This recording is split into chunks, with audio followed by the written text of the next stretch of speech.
Hare Krishna, my dear devotees, welcome back to the daily readings of Srila Prabhupada's books, right here in Hythe, Kent, southeast England, a stone's throw from the English Channel. We're trying to keep the vibration going consistently, Nityam Bhagavata Sevaya, to serve the Bhagavatam by sharing it with as many people as possible, to help relieve the anxiety that everyone is feeling on the earth today, and it's everyone, believe me. Śrīmad-Bhāgavatam Mahima Stotram by Srila Sanatana Goswami glorifies the Bhagavatam for what it is. It goes like this: Sarva Shastra Dipiyusha, Sarva Vedaika Satpala, Sarva Siddhanta Ratnaja, Sarva Lokaika Drikprada. O nectar from the ocean of all scriptures, singular fruit of all the Vedas, rich mine of the precious gems of all conclusive truths, you are the only giver of sight to all the worlds. Sarva Bhagavata Purāṇa, Śrīmad-Bhāgavata Prabho, Kali Dvandoditaditya, Sri Krishna Parivartita. O life air of all the Supreme Lord's devotees, O Master Śrīmad-Bhāgavatam, you are the sun risen in the darkness of Kali. You are the exact image of Sri Krishna.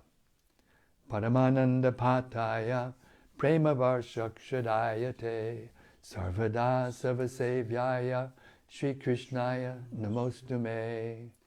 I bow down to you, who is supremely blissful to read. Your every syllable pours down a flood of prema. You can always be served by everyone. You are Sri Krishna himself. Madeka Bando Matsangin, Madguro Mad Mahadana, Manistadaga Mad Bhagya, Mad Ananda Namostute. My only friend, my constant companion, my spiritual master, my great wealth, my savior, my good fortune, my source of ecstasy, I bow down to you. Asadu sadhuta dayin atini chochita kada hanamun chagadachin mam premnarit kantayokspura. O bestower of saintliness to the unsaintly, O exalter of the most fallen, please never leave me. I always appear in my heart and my voice with pure love. Om Namo Bhagavate Vasudevaya. Om Namo Bhagavate Vasudevaya.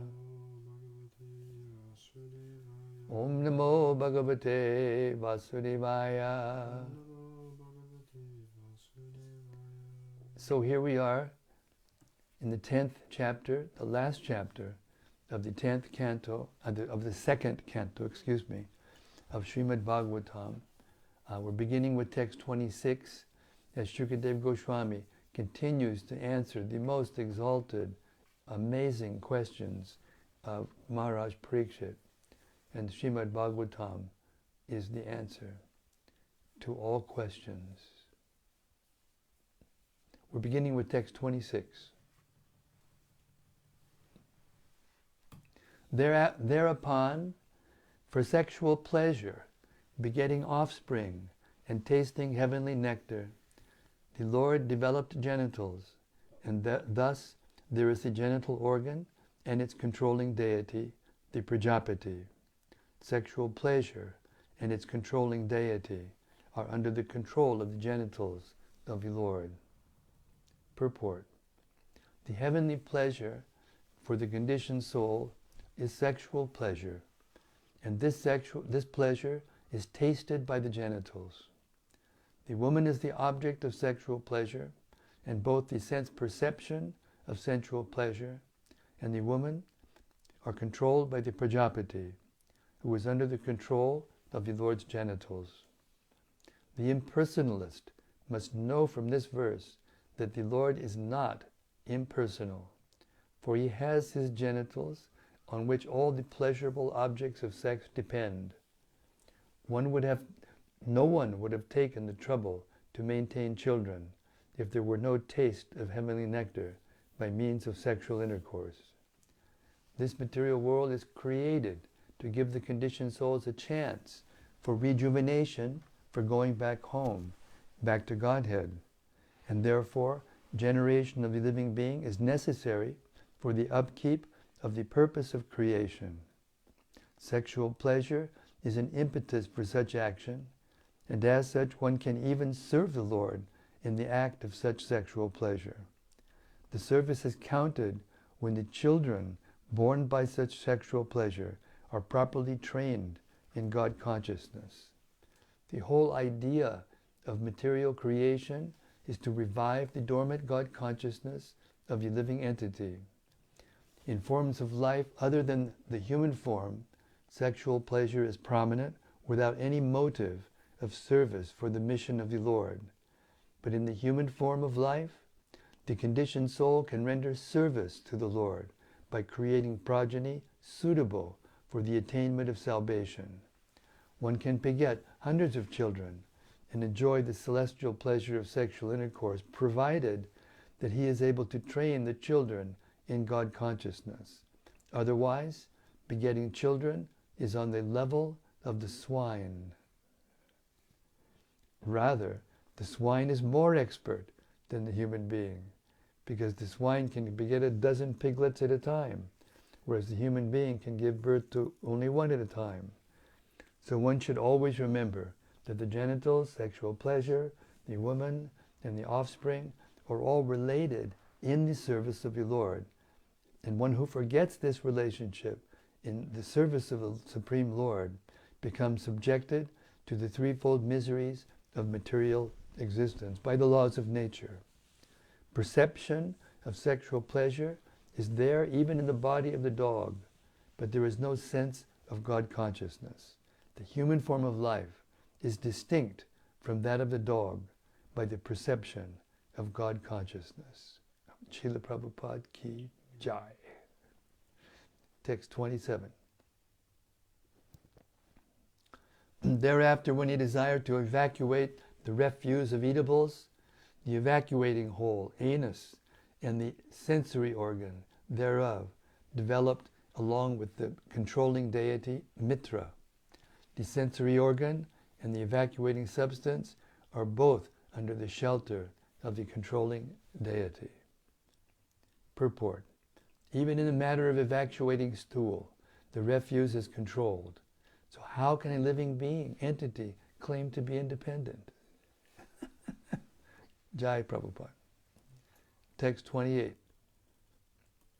Thereafter, when he desired to move from one body to another, the navel and the air of departure and the air of departure and death were combinedly created. The navel is the shelter for both, namely death and the separating force. Purport. The prana vayu continues the life, and the apana vayu stops the living force. Both the vibrations are generated from the abdominal hole, the navel. This navel is the joint from one body to another. Lord Brahma was born of the abdominal hole of Garbhodakashaya Vishnu as a separate body. And the same principle is followed even in the birth of any ordinary body. The body of the child develops from the body of the mother. And when the child is separated from the body of the mother, it is separated by cutting the navel joint. And that is the way of the Supreme Lord manifested himself as separated many. The living entities are therefore separated parts, and thus they have no independence. Text 29. When there was a desire to have food and drink, the abdomen and the intestines and also the arteries became manifested. The rivers and seas are the source of their sustenance and metabolism. Purport. The controlling deities of the intestines are the rivers, and those of the arteries, the seas. Filling the belly with food and drink is the cause of sustenance, and metabolizing the food and drink replenishes the bodily energies. Therefore, the body's health is dependent on healthy actions of the intestines and the arteries. The rivers and the seas, being the controlling deities of the two, keep the intestines and the arteries in healthy order. Text 30. When there was a desire to think about the activities of his own energy, then the heart, the seat of the mind, the moon, determination, and all desire became manifested.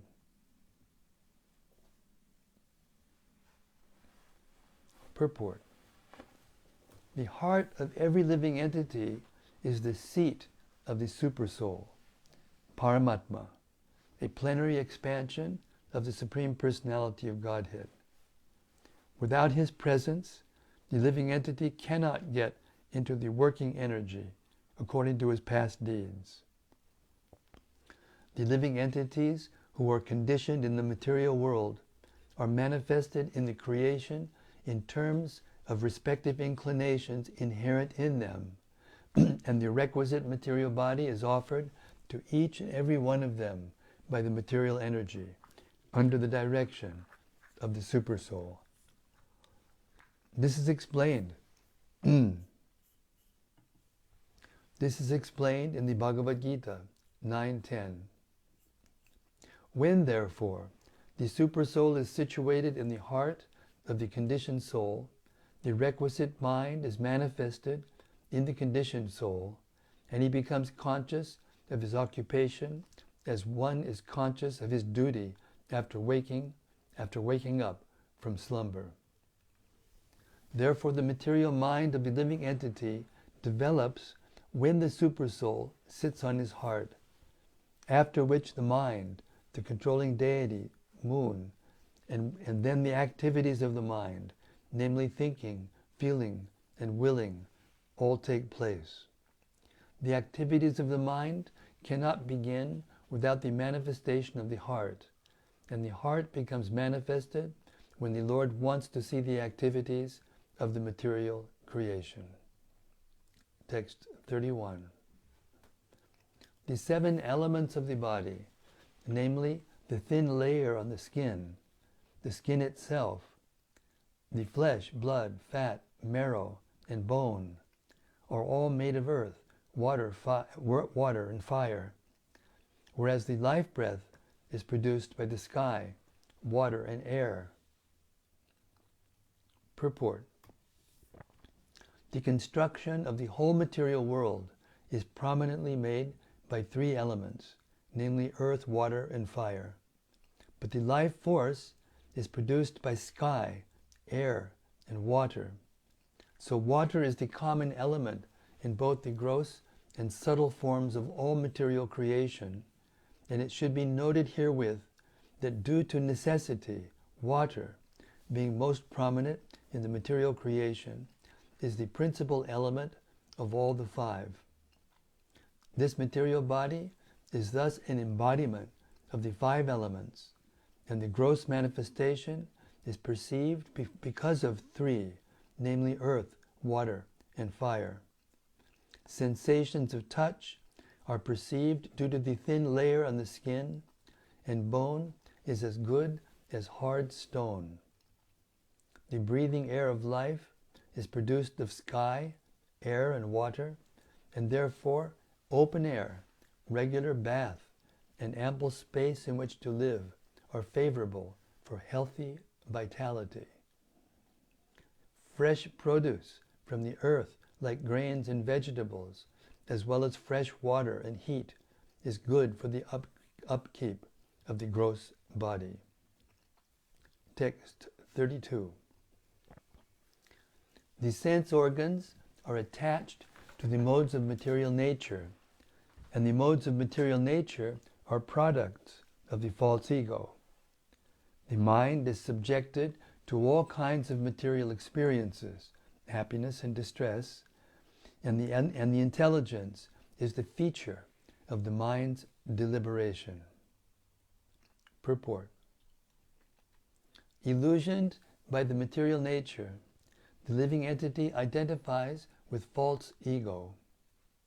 More clearly, when the living entity is entrapped by the material body, he at once identifies with the bodily relationships, forgetting his own identity as spirit soul.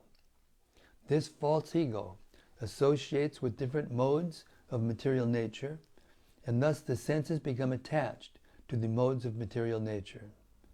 Mind is the instrument for feeling different material experiences, but intelligence is deliberative and can change everything for the better. The intelligent person therefore can attain salvation from the illusion of material existence by proper use of intelligence. An intelligent person can detect the awkward position of material existence and thus begin to inquire as to what he is, why he is subjected to different kinds of miseries, and how to get rid of all miseries. And thus, by good association, an advanced intelligent person can turn towards the better life of self-realization. It is advised, therefore, that an intelligent person associate with the great sages and saints who are on the path of salvation.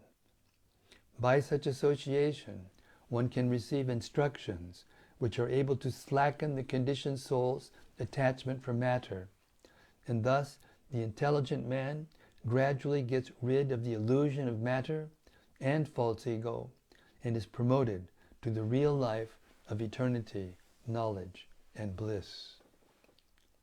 Text 33. Thus, by all this, the external feature of the personality of Godhead is covered by gross forms, such as those of planets, which were explained to you by me. Purport. As explained in the Bhagavad Gita 7.4, the separated material energy of the personality of Godhead is covered by 8 kinds of material coverings: earth, water, fire, air, sky, mind, intelligence, and false ego. All these are emanations from the personality of Godhead as his external energy. These coverings are just like the coverings of clouds for the sun. The cloud is a creation of the sun, yet it actually covers the eyes so that one cannot see the sun. The sun cannot be covered by the clouds. The cloud can at utmost extend a few hundred miles, hundreds of miles in the sky, but the sun is far greater than millions of miles. So a 100-mile covering is not competent to cover millions of miles. Therefore, one of the various energies of the Supreme Personality of Godhead cannot, of course, cover the Lord.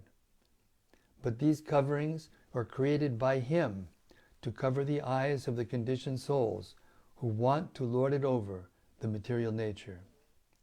Actually, the conditioned souls are covered by the illusory creative cloud of Maya, and the Lord reserves the right of not being exposed to their eyes.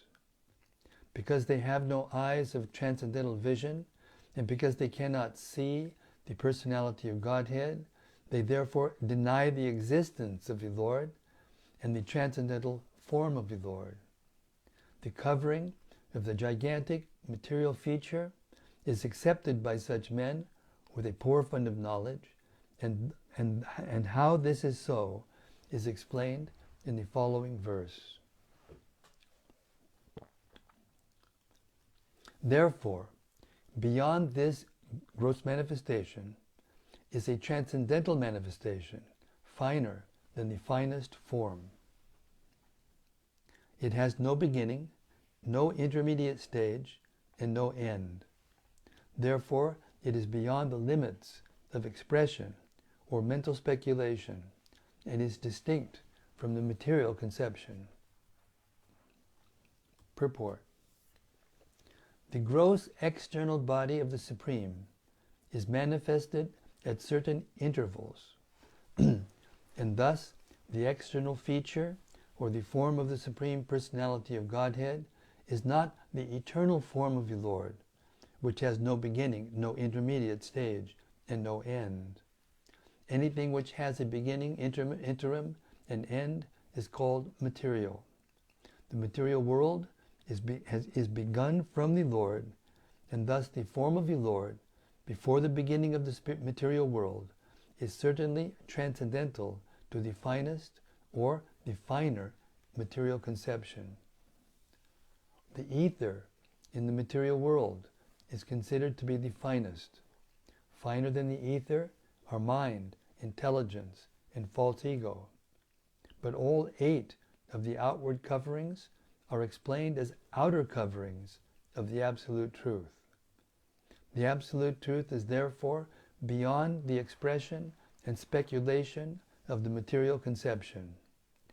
He is certainly transcendental to all material conceptions. This is called nirvisheshanam. One should not, however, misunderstand nirvisheshanam as being without any transcendental qualities. Visheshanam means qualities.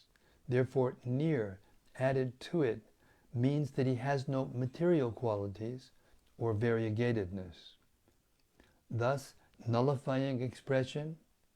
This nullifying expression is described in 4 transcendental qualifications, namely unmanifested, transcendental, eternal, and beyond the conception of mind or word. Beyond the limits of words means negation of the material conception. Unless one is transcendentally situated, it is not possible to know the transcendental form of the Lord. Text 35. Neither of the above forms of the Lord, as just described unto you from the material angle of vision, is accepted by the pure devotees of the Lord who know Him well. This is a very important verse. I'll read it again. Neither of the above forms of the Lord, as just described unto you from the material angle of vision, is accepted by the pure devotees of the Lord who know Him well. Purport. The impersonalists think of the absolute personality of Godhead in 2 ways, as above mentioned. On the one hand, they worship the Lord in His Vishwarupa, or all-pervading, universal form. And on the other hand, they think of the Lord's unmanifested, indescribable, subtle form. The theories of pantheism, and monism are respectively applicable to these 2 conceptions of the Supreme as gross and subtle. But both of them are rejected by the learned pure devotees of the Lord because they are aware of the factual position. This is very clearly mentioned in the 11th chapter of the Bhagavad Gita, which records Arjuna's experience of the Vishwarupa of the Supreme Lord, Sri Krishna. Adrishta purvam rishito smidrishtva bhayena cha pravartitam manome tad eva me darshaya eva rupam prasida devesha jagan nivasa. Gita 11:45. Arjuna, as a pure devotee of the Lord, never previously saw the contemplated universal form of the Lord, Vishwarupa. But when he did see it, his curiosity was satisfied. But because of his attachment as a pure devotee, he was not happy to see that form. Indeed, he was afraid to see such a gigantic form of the Lord. He therefore prayed to the Lord to assume his 4-handed Narayana form, or his Krishna form, which alone could please Arjuna. Undoubtedly, the Lord has the supreme potency to exhibit himself in multifarious forms. But the pure devotees of the Lord are interested in his forms as eternally exhibited in the abode of the Lord, known as the Tripad Vibhuti, or Kingdom of God. The Lord in the Tripad Vibhuti abode exhibits himself in two forms, either with 4 hands or with 2 hands.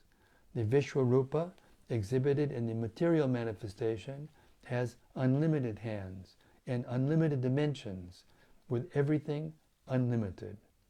The pure devotees of the Lord worship him in his Vaikuntha forms as Narayana or Krishna.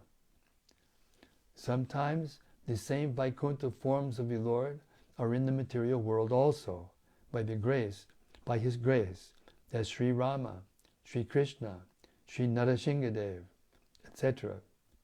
And thus the pure devotees also worship them. Usually, the features shown in the material world have no existence in the Vaikuntha planets, and thus they are not accepted by the pure devotees. What the pure devotees worship from the very beginning are the eternal forms of the Lord, existing in the Vaikuntha planets. The non-devotee impersonalists imagine material forms of the Lord, and ultimately they merge into the impersonal Brahmajyoti of the Lord, whereas the pure devotees of the Lord are worshippers of the Lord both in the beginning and also in the perfect stage of salvation, eternally. The worship of the pure devotee never stops, whereas the worship of the impersonalist stops after his attainment of salvation. When he merges in into the impersonal form of the Lord, known as the Brahmajyoti. Oh, sorry, I misread that. Sorry, I'll read that again. The worship of the pure devotee never stops, whereas the worship of the impersonalist stops after his attainment of salvation, when he merges into the impersonal form of the Lord, known as the Brahmajyoti. Therefore, the pure devotees of the Lord are described here as Vipaschita, or the learned, who are in knowledge of the Lord perfectly. Text 36.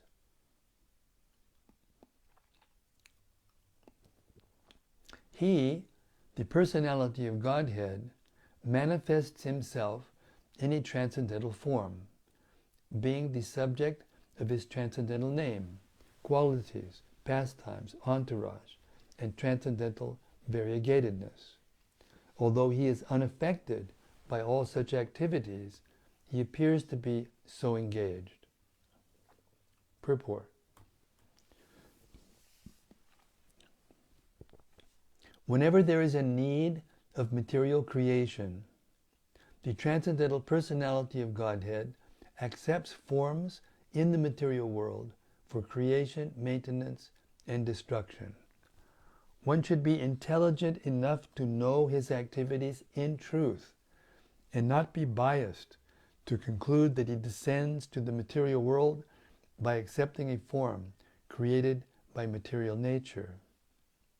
Any form accepted from the material nature will be affected by everything done in the material world.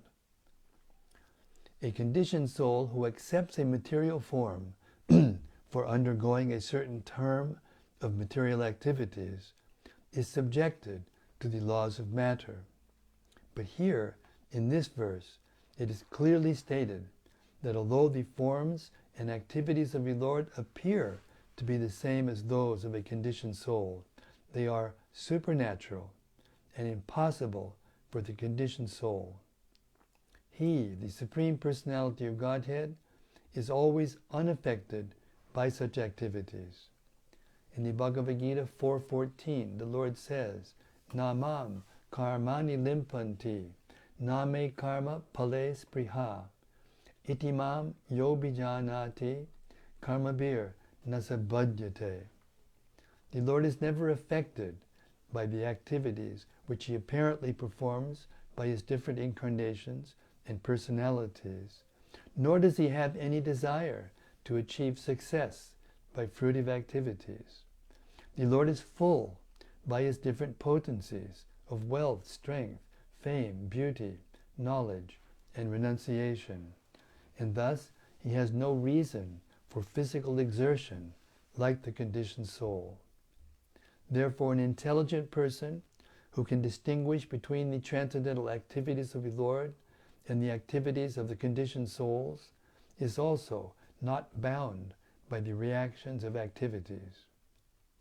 The Lord is Vishnu. The Lord as Vishnu, Brahma, and Shiva conducts the three modes of material nature. And from Vishnu is born Brahma, and from Brahma is born Shiva.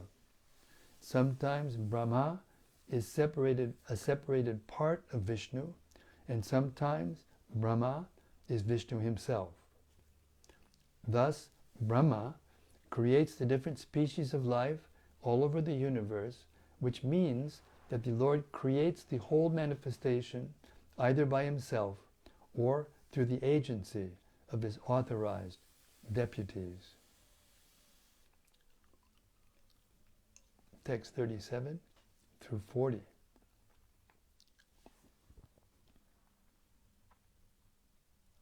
O King, know from me that all living entities are created by the Supreme Lord according to their past deeds.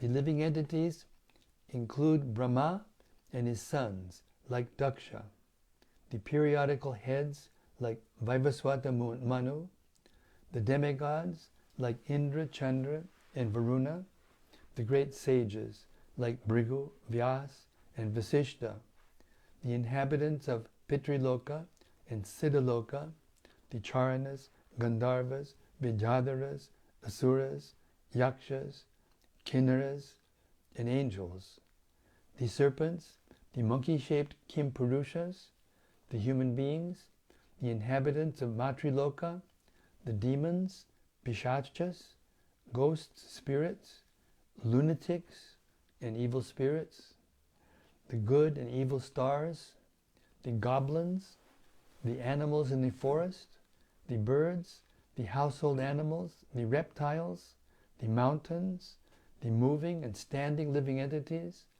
the living entities born from embryos, from eggs, from perspiration, and from seeds, and all others, whether they be in the water, on land, or in the sky, in happiness or distress, or in mixed happiness and distress, all of them, according to their past deeds, are created by the Supreme Lord.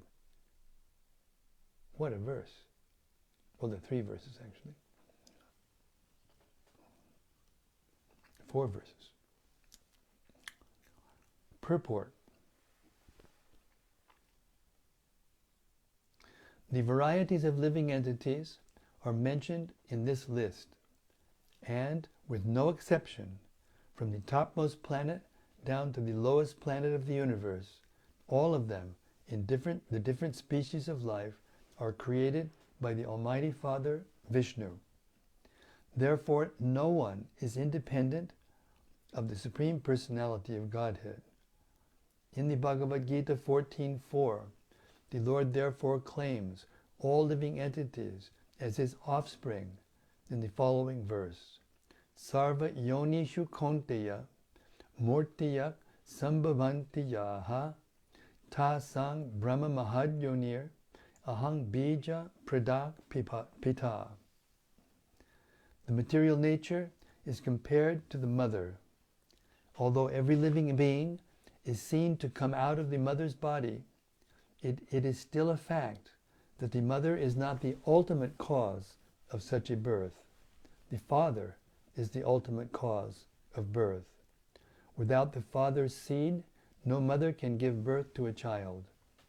Therefore, the living beings in different varieties of forms and positions within the innumerable universes are all born of the seeds of the Almighty Father, the personality of Godhead. And only to the man with a poor fund of knowledge do they appear to be born of the material nature. Being under the material energy of the Supreme Lord, all living entities, beginning from Brahma down to the insignificant ant, are manifested in different bodies according to their past deeds. The material nature is one of the energies of the Lord. Bhagavad Gita 7:4. The material nature is inferior in comparison to the living entities, the superior nature. The superior nature and inferior nature of the Lord combine to manifest all universal affairs. Some of the living entities are relatively happy in better conditions of life, whereas others are in distressing conditions of life. But factually, none of them are actually happy in material conditional life. No one can be happy in prison life, although one may be a first-class prisoner and another a third-class prisoner. The intelligent person should not try to be promoted from the third-class prison life to first-class prison life, but should try to be released from the prison altogether. One may be promoted to first-class prisoner, but the same first-class prisoner may again be degraded to third-class prisoner in the next term. One should try to be free from prison life and go back home, back to Godhead. That is the real goal for all types of living entities. Srila Prabhupada ki jai. Śrīmad-Bhāgavatam ki jai. So it's almost 8 o'clock. We'll stop here and proceed tomorrow from text 41. And hopefully we'll have reflections from the assembled sages to relish. Hare Krishna.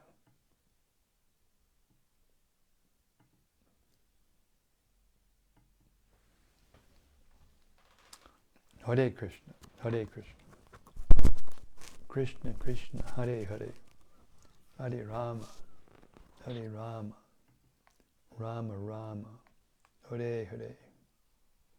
And first this evening is from Gopakanya Devi Dasi. Yes, Gopakanya Devi Dasi. She says, Hare Krishna, dear Maharaj, and all assembled sages, all glories to Srila Prabhupada. Jai Srila Prabhupada. Jai Śrīmad-Bhāgavatam, and living Bhagavat, you, dear Maharaj. Blessed to hear this matchless gift from you daily. Hare Krishna, Hare Krishna.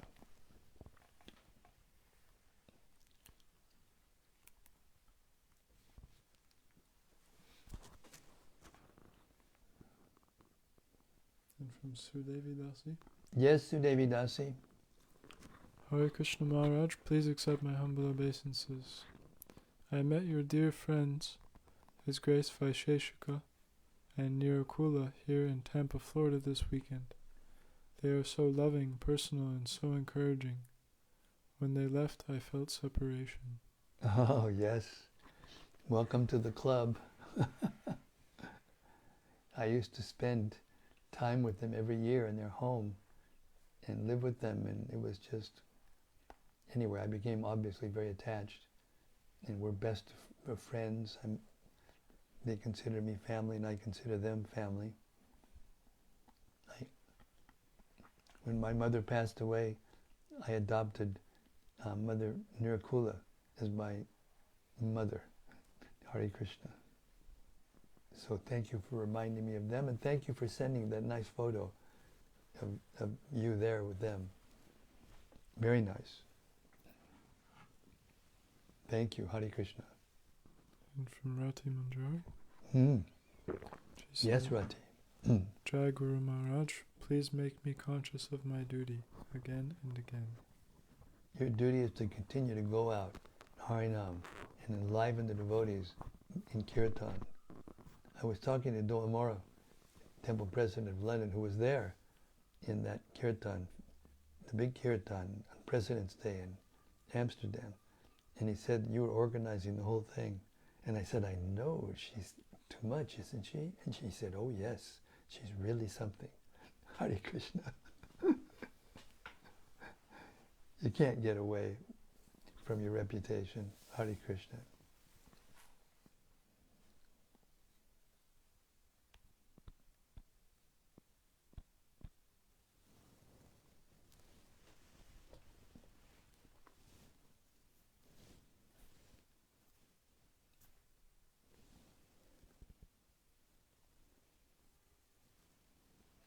Okay, Sunday, special day.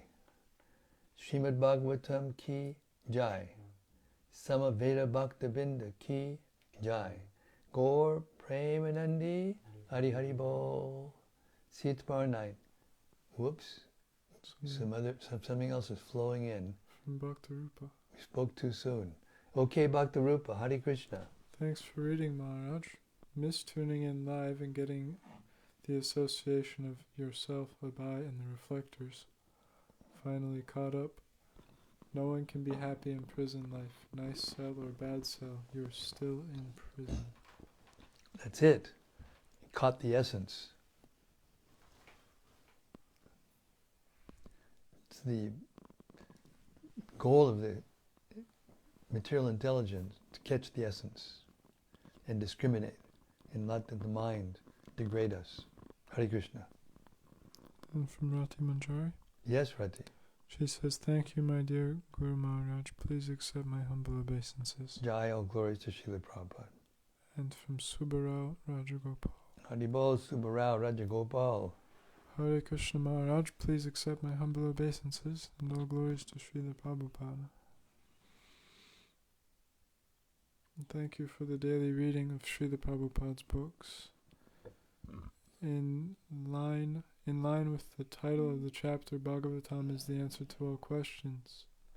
In this chapter, verses link the physiological parts of the body with the Lord's creation. Yes, absolutely. We should remember when we hear these sections of the Bhagavatam, as was already described earlier in the second canto, that the Vishwarupa of the Lord is an imaginary form. It's not actually the eternal form of the Lord, as we've already heard. The eternal form of the Lord is, it never changes, it doesn't have a beginning or an end. But the Vishwarupa form of the Lord is wound back up into the body of Mahavishnu, and therefore it's temporary.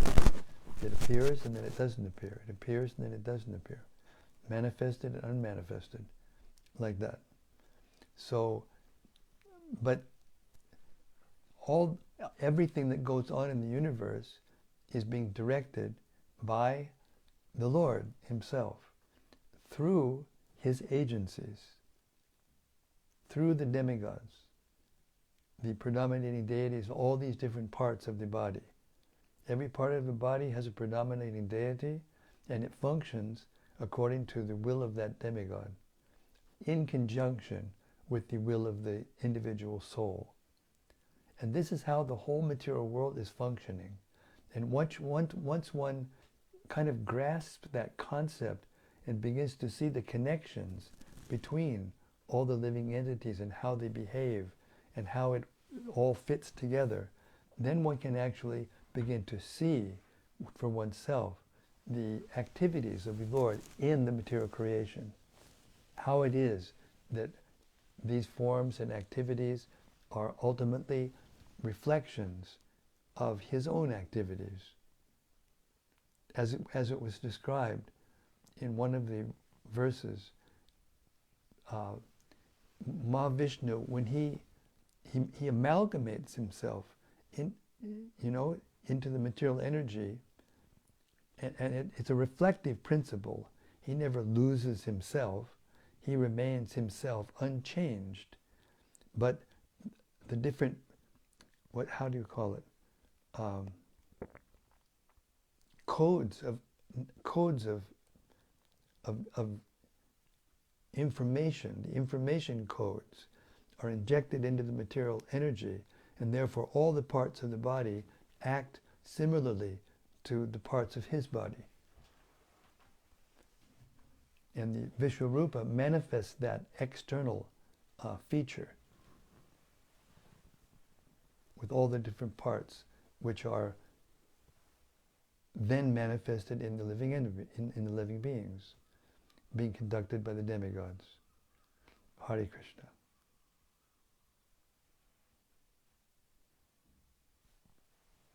And from Rati Manjari. Yes, Rati. She says, today I went to the studio to mix my bhajan and kirtan album. 11 years in the making, but it is almost ready to be released. Please bless me that I may overcome all the obstacles, especially the internal ones, and will swiftly release these bhajans and kirtans into the world. So be it. Hare Krishna. And more from Subara.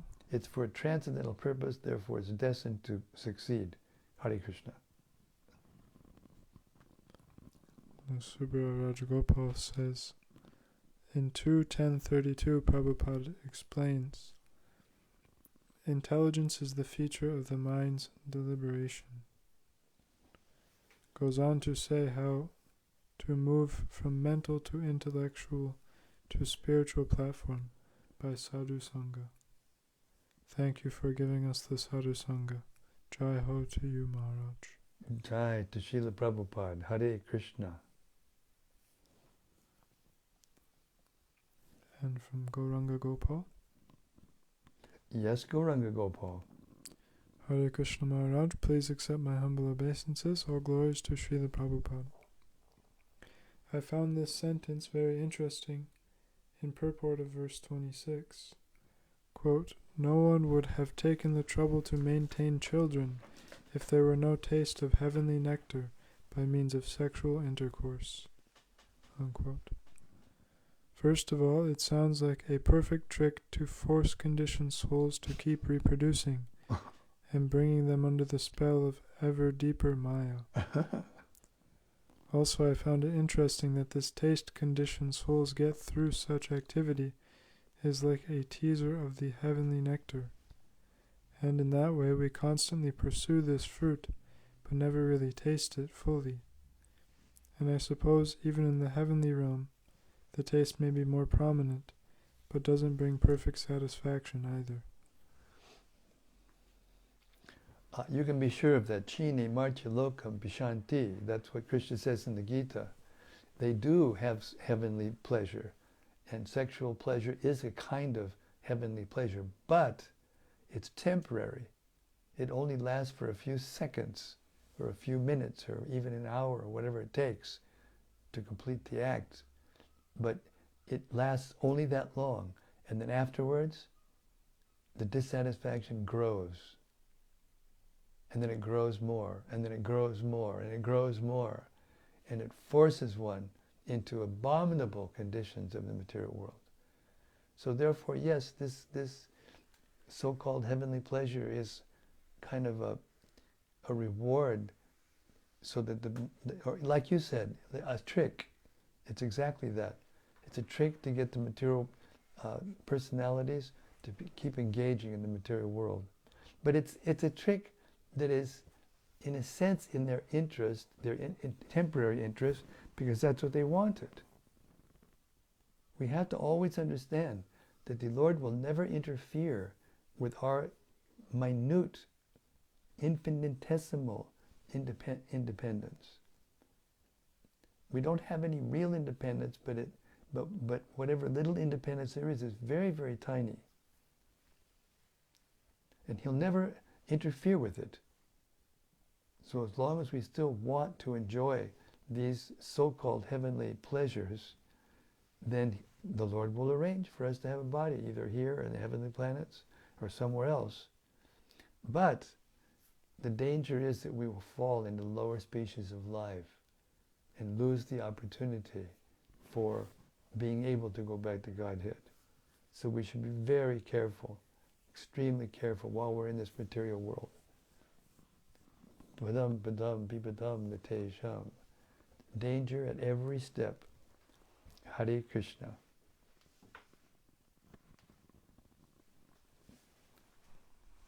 Rati Manjari says, thank you for your kindness to me. Hare Krishna. Thank you for your kindness to the conditioned souls. And from Daitari Hari. Yes, Daityari Hari. Hare Krishna Maharaj, thank you again for tonight's reading. On the point we heard in the purport to verse 36, that any material form in this material world is affected by the conditions of the material world, but that the Lord's form is not like that. Prabhupada makes the point that the Lord is full by his different potencies, and he is never in need of anything in this world.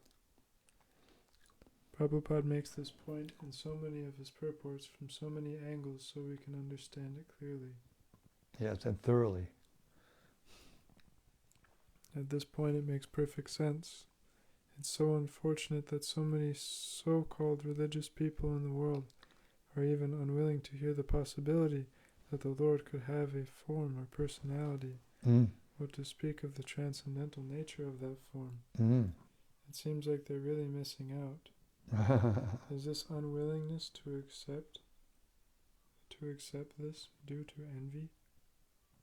Yes. Ichcha, dvesha, samutina, dvandva mohina, bharata. Everyone that comes to the material world, except for someone who's coming for a particular mission on behalf of the Lord, a liberated soul, but everyone else, and that's practically the vast majority, 99.9999999%, come to the material world overcome by desire and aversion, or another word for aversion is envy or hate.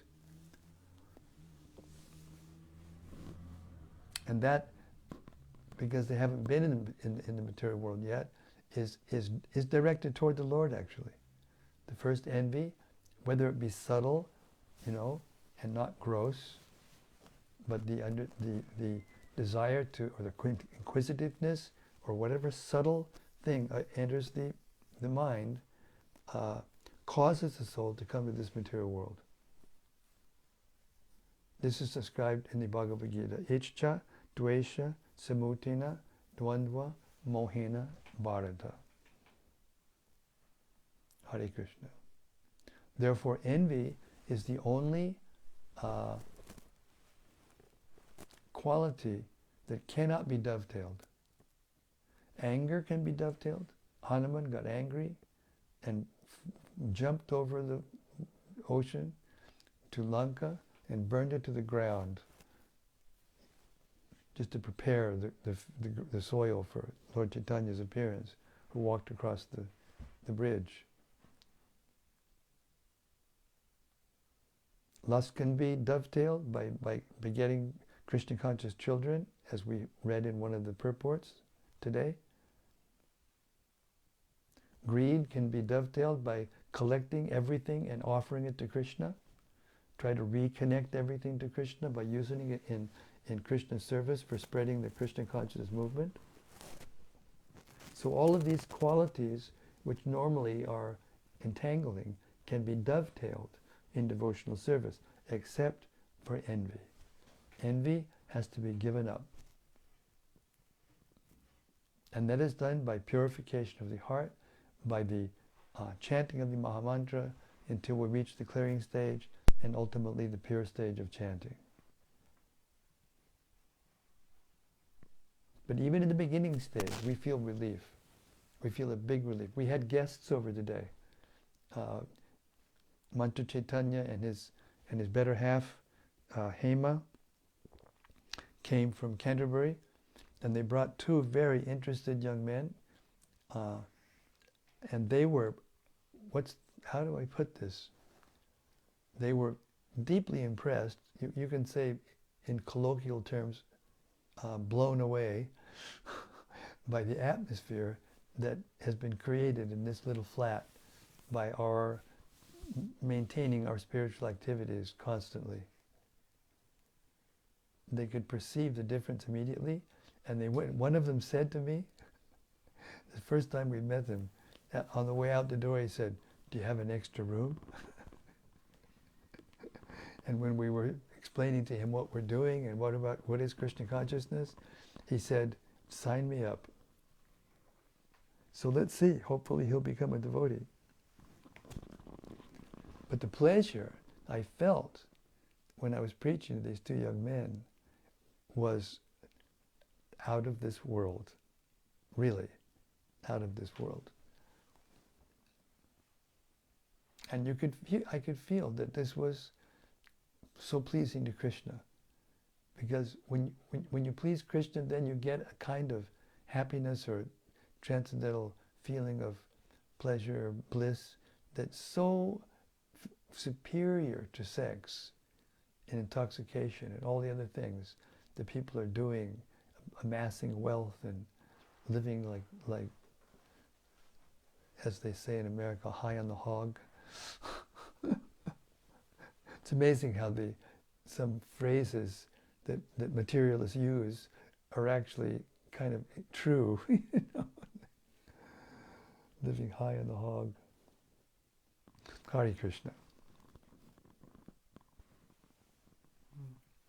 One more from Rati Manjari. Yes, Rati. Tonight I like to hear that it is good for one's health to have ample living space. Another encouragement to simplify my collection of household articles and make space to live in, rather than fill it all up with things I do not have time for to use, read, or do. Good point. Very good point.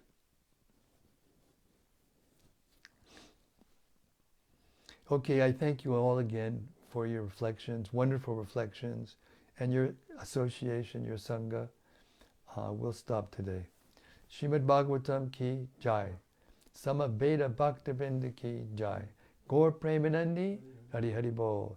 See you tomorrow, same time, same place, same topic, as we understand more deeply even how this world is created, described by Shukadeva Goswami to Maharaj Parikshit. Hare Krishna. See you tomorrow.